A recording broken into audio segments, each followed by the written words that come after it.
Hello Ansh lovers, welcome back to my channel. तो last video में जो भी फैन फिक्शंस मैंने आपको पूछे थे उसमें सबसे ज़्यादा कमेंट्स फर्स्ट वाले के लिए थे। तो आज से मैं उसी फैन फिक्शन का एक्सप्लेनेशन शुरू करने वाली हूँ। फैन फिक्शन का नाम है heavy is the crown and the fan fiction is written by sweet लॉलिक्सो। फैन फिक्शन का लिंक डिस्क्रिप्शन बॉक्स में होगा, आप चाहो तो खुद भी रीड कर सकते हो। फैन फिक्शन की स्टोरी लाइन मैं ऑलरेडी आपको बता चुकी हूँ, तो इसका पार्ट 1 शुरू करते हैं। स्टोरी की शुरुआत वुयिंग और जेंगचा की कन्वर्सेशन से होती है, जहां जेंगचा कह रहा था अगर हम उन्हें एक ब्राइड दे देते हैं तो वो हमें प्रोटेक्शन के लिए आर्मी देंगे। वुयिंग को पता था उन ड्रैगन्स को ऐसी ही ब्राइड की तलाश है जिसके अंदर फॉक्स का ब्लड हो। एक फॉक्स की स्पिरिट किसी भी कर्स को पलट सकती है, वो उनके क्लान के लिए विक्ट्री ला सकती है और मोस्ट इम्पॉर्टेंटली वो उन्हें एक पवित्र ब्लड लाइन दे सकती है। जेंगचा एक मेल फीनिक्स था, तो वो तो ड्रैगन्स को वारिस नहीं दे सकता था। वुयिंग अपनी जाति के लोगों में से इकलौता बचा था, क्योंकि बाकी सारे फॉक्स स्पिरिट का शिकार लास्ट ग्रेट सेक्ट वॉर में हो चुका था। वुयिंग की माँ की जब आखिरी सांसें बची थीं, तो वो वुयिंग को अपनी चाइल्डहुड फ्रेंड यानी कि जांग्स के दरवाजे पर छोड़कर चली गई थी। अनफॉर्चुनेटली एक युद्ध में जांग फेंगमियान, उनकी वाइफ और जांग यानली भी मर चुके थे। अब केवल जेंगचा और वुयिंग रह गए थे। वुयिंग को पता था कि ड्रैगन्स बहुत एरोगेंट और घमंडी होते हैं, लेकिन जांग्स ने उसके लिए इतना कुछ किया है कि वो ये सब करने के लिए तैयार था।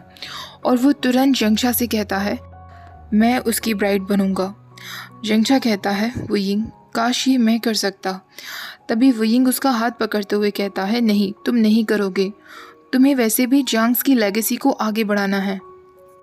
जेंगचा कहता है मैंने सुना है कि ड्रैगन्स उतने भी बुरे नहीं होते, वो वार के समय बहुत निर्दयी होते हैं, लेकिन उन्होंने हमारी मदद के लिए अग्री किया है।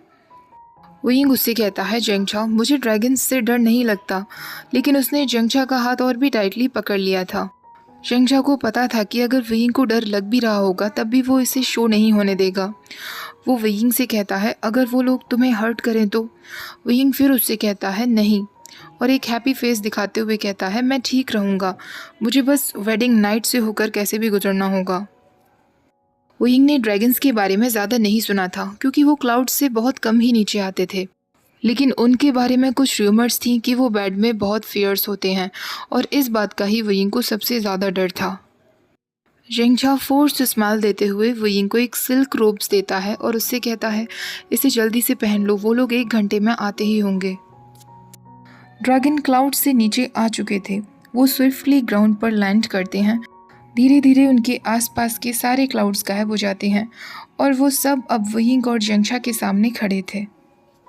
वुयिंग ने पहली बार किसी ड्रैगन को इतने पास से देखा था, जो उसे बहुत मैग्निफिसेंट और ह्यूज लग रहा था। जो उसके सबसे नज़दीक था, उसकी आंखें एकदम गोल्डन थीं और वो वुयिंग को बिल्कुल ऐसे ऑब्जर्व कर रहा था जैसे वुयिंग उसके सामने कोई चींटी हो। वुयिंग को इतना छोटा पहले कभी फील नहीं हुआ था। सारे ड्रैगन्स की नज़रें वुयिंग की तरफ थीं, लेकिन वुयिंग बस उसी ड्रैगन की तरफ देख रहा था जो उसे घूरे जा रहा था, जो एक्स्ट्रा ऑर्डिनरी हैंडसम था। उसकी स्किन एकदम नेचुरल लाइट टोन कलर की थी। वुयिंग उसके फेस के एक्सप्रेशंस को नहीं पढ़ पा रहा था। वो जेंगचा से पूछता है क्या ये वही है? जेंगचा उससे कहता है हाँ। वुयिंग को उन ड्रैगन्स के बीच बिल्कुल ऐसा फील हो रहा था जैसे वो युद्ध में जीता गया कोई प्राइज हो, और वो था भी।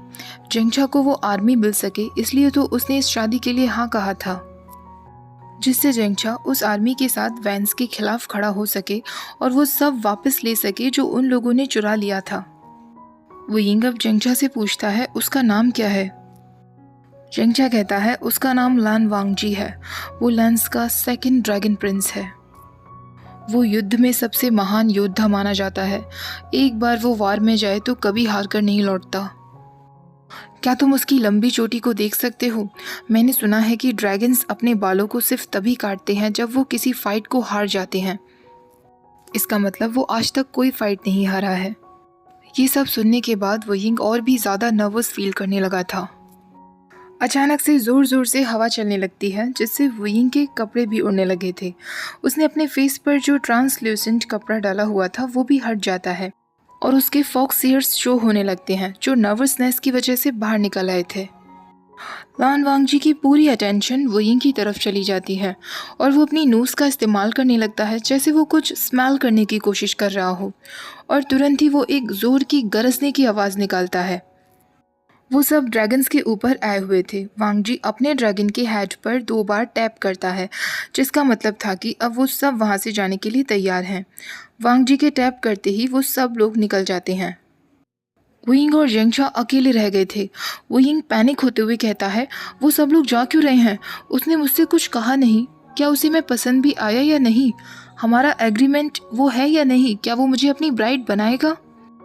जेंगशा वुयिंग से कहता है, मुझे तो लगता है कि शायद उसने तुम्हें पसंद कर लिया है। 2 दिन बाद ड्रैगन्स वापस लौटते हैं। क्लाउड रिसेस के गेट पर किसी को भी जाना बिना परमिशन के अलाउड नहीं था। इसलिए जेंगशा और वुयिंग को लेने के लिए ड्रैगन्स और उनके गार्ड्स खुद वहां आए थे। वो आपस में ड्रैगन टंग में कुछ बातें कर रहे थे। वुयिंग ने पहली बार उनकी आवाज़ सुनी थी, लेकिन वो उनकी लैंग्वेज नहीं समझ पा रहा था। जैसे ही वो लैंड किंगडम पहुंचते हैं, गेट पर काफ़ी सारे गार्ड्स और लेडीज़ थे जो उनका इंतज़ार कर रहे थे। क्लाउड रसेस के गोल्डन गेट को पूरी तरीके से डेकोरेट कर दिया गया था। हर जगह लाइट्स और रेड लैंटर्न्स लगे हुए थे। एक लेडी वुयिंग को ड्रैगन से नीचे उतरने में मदद करती है। क्लाउड रसेस प्योर हार्ड गोल्ड का बना हुआ था। लेडीज वुयिंग को देखकर कहने लगती हैं, तो र्यूमर्स बिल्कुल सही थी, फॉक्स स्पिरिट सच में बहुत ब्यूटीफुल होती हैं। तभी एक मेल सर्वेंट कहता है, वेडिंग शुरू होने वाली है, हमारे पास इतना टाइम नहीं है कि हम वेस्ट करें, जल्दी से चलो। वुयिंग के सारे पर्सनल मेड्स उसे अपने साथ ले जाते हैं और कुछ सर्वेंट्स जेंगशा को अपने साथ ले जाते हैं। कुछ समय बाद वुयिंग अपने वेडिंग आउटफिट में था। उसके बालों में बन बना दिया गया था, जिसमें काफ़ी सारी गोल्ड हेयर पिन्स लगा दी गई थी। वुयिंग को रेडी करने से पहले उसे एक इंटेंस बाथ दिया गया था, जिसमें उसकी पूरी बॉडी को स्क्रब किया गया था, जिससे उसकी सारी डेड स्किन्स निकल जाए। वुयिंग को रेड कलर का ट्रेडिशनल गाउन पहनाया था। उसके शोल्डर्स और वेस्ट पर गोल्ड कलर की कवरिंग थी, जिस पर ड्रैगन पैटर्न्स बने हुए थे। वुयिंग जब खुद को मिरर में देखता है तो उसे बिल्कुल एम्प्रेस जैसा फील हो रहा था। वुयिंग के फेस को रेड वेल से ढक दिया जाता है और वो सारे मेल सर्वेंट्स उसे अपने साथ ले जाने लगते हैं। वुयिंग की नर्वसनेस को एक मेल सर्वेंट देख लेता है और उससे कहता है, आपको बिल्कुल भी घबराने की ज़रूरत नहीं है फॉक्स ब्राइड, हमारे सेकंड प्रिंस बहुत काइंड हैं। वुयिंग को मेन हॉल में लाया जाता है, जहां उसे वांगजी के पास बिठा दिया जाता है। वेडिंग सेरेमनी शुरू होती हैं। वुयिंग नोटिस करता है कि ड्रैगन्स की वेडिंग सेरेमनी में मेन कपल पर इतना फोकस नहीं किया जाता जितना सेलिब्रेशन पर फोकस किया जाता है। वुयिंग और वांगजी अपने एल्डर्स के सामने 3 बार झुकते हैं, उन्हें टी ऑफर करते हैं और फिर एक दूसरे को वेडिंग वाइन ऑफर करते हैं। वुयिंग अपने थिक विल से सिर्फ वांगजी के एल्डर ब्रदर और उसके अंकल को ही देख पा रहा था, जो वांगजी से ड्रैगन टंग में कुछ कह रहे थे, और फिर वो वुयिंग से सिंपल लैंग्वेज में कहते हैं, welcome to the family fox bride. वहाँ जितने भी लोग थे सब वुयिंग को फॉक्स ब्राइड ही कह रहे थे। वुयिंग को बहुत गुस्सा आ रहा था। वो उन सब से चिल्ला चिल्ला कर कह देना चाहता था कि मेरा एक नाम भी है, लेकिन सबसे ज़्यादा अजीब उसे इस बात का लग रहा था कि लान वांगजी ने अभी तक उससे एक शब्द तक नहीं कहा था। पूरी मैरिज सेरेमनी कंप्लीट हो चुकी थी और वांगजी उसे ऐसे ट्रीट कर रहा था जैसे वुयिंग वहाँ मौजूद ही ना हो। वुयिंग सोचने लगता है, क्या मेरी मैरिज लाइफ ऐसी ही जाने वाली है? एक ऐसी फैमिली जो मुझे वुयिंग के नाम से नहीं बल्कि फॉक्स स्पिरिट के नाम से जानती है, क्योंकि उन्हें मेरी बॉडी से मतलब है, और एक ऐसा हस्बैंड जो ऐसे प्रिटेंड करता है जैसे मैं यहाँ हूँ ही नहीं। क्या वांगजी को भी ये शादी किसी फोर्स की वजह से करनी पड़ी है, जैसे कि मैंने की है? वांगजी अपने गोल्डन थ्रोन पर बैठा हुआ था, जिस पर ड्रैगन बनाया गया था, और वुयिंग के थ्रोन पर फॉक्स बनाया गया था। अब सब लोग एक एक करके उन्हें प्रेजेंट देने लगते हैं। ज़्यादातर प्रेजेंट्स में वार वेपन्स थे जो वांगजी के लिए थे, और वुयिंग के लिए कुछ एक्सपेंसिव सिल्क और हेयर ऑर्नामेंट्स।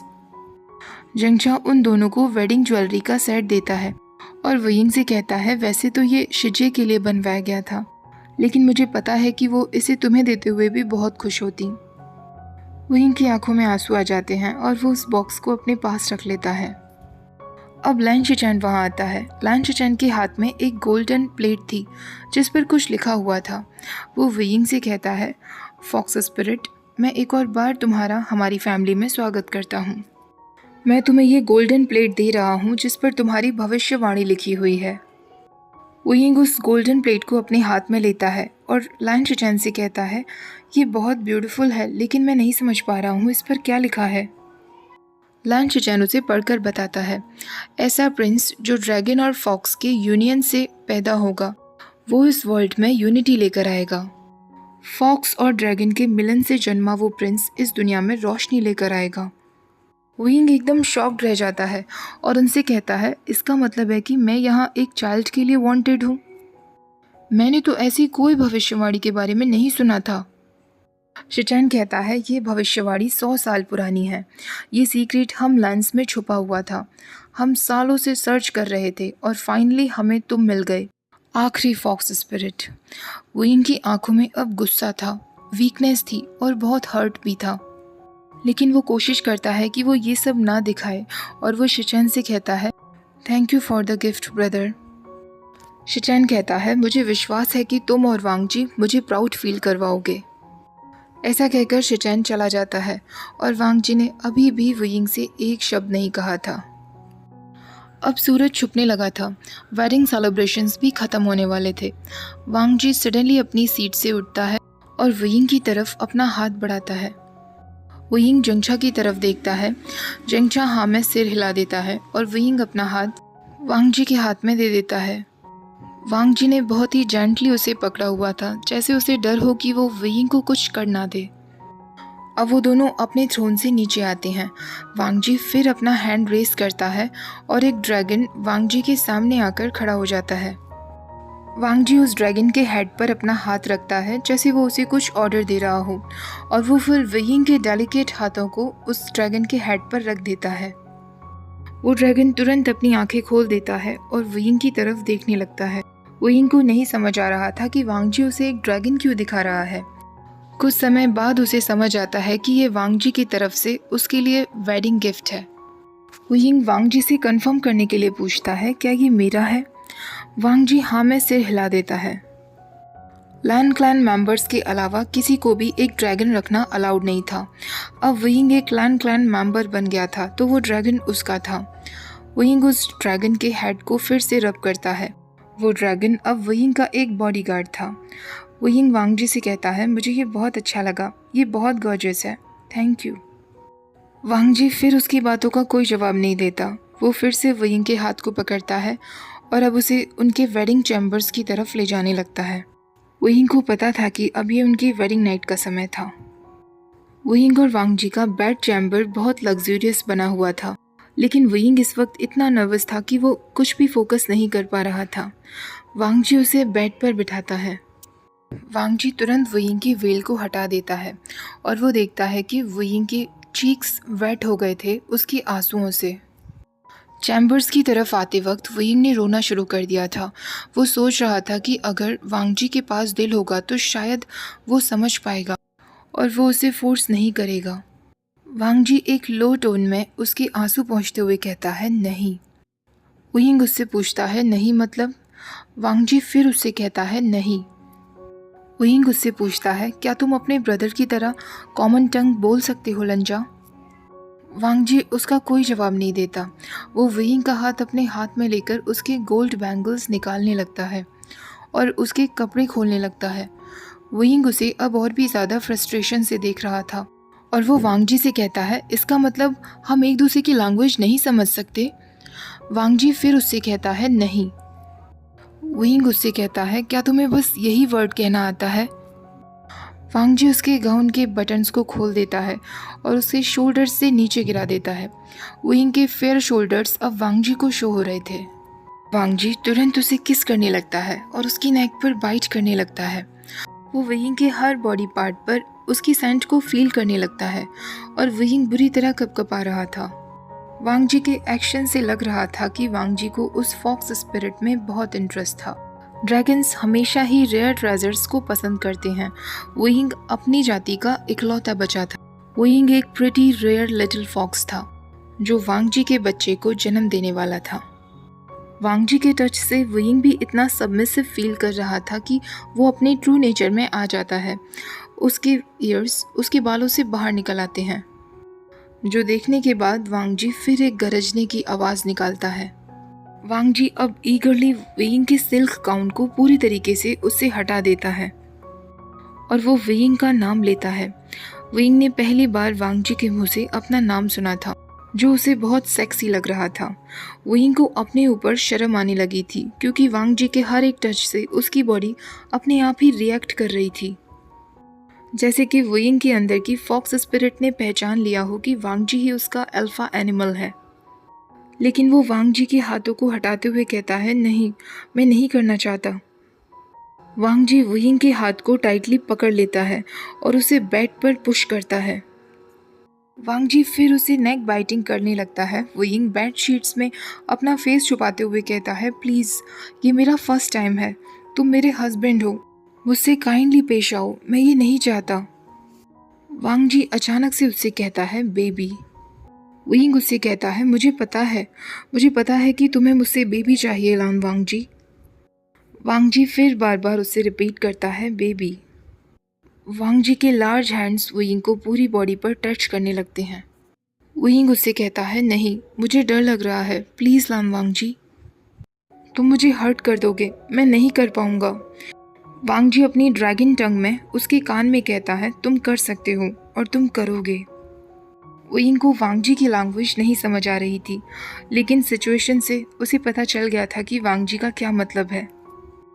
वांग जी वेइंग के साथ बहुत रफ था, जैसे वो बहुत डेस्परेट हो उस रात ही वेइंग को इम्प्रेग्नेट करने के लिए।